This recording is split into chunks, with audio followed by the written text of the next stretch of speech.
So,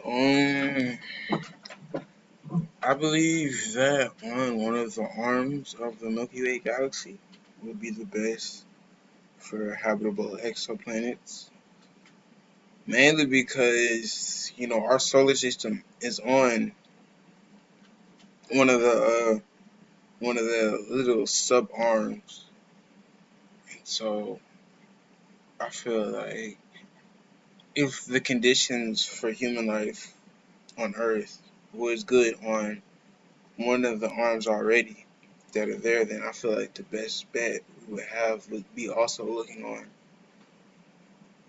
probably on the same arm of the Milky Way galaxy that we're on. It also would need, I feel like it would need to be somewhat distant from the middle of the galaxy because of the black hole that's in the middle of the galaxy.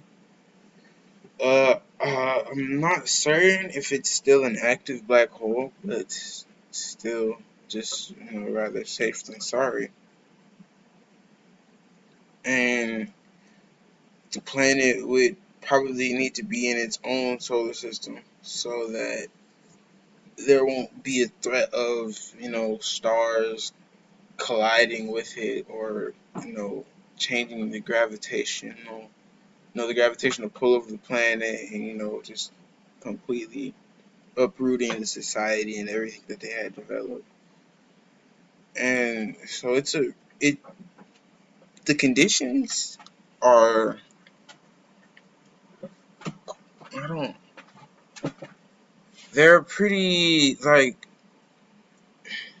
strict. Let's say they're strict conditions because any change in that, let's say the planet, somehow or another moves farther away from its star, then it would be end up being too cold. People wouldn't be able to survive. They'll end up freezing to death. So the conditions necessary just to be able to live on the planet and find a planet are pretty strict. But I feel like the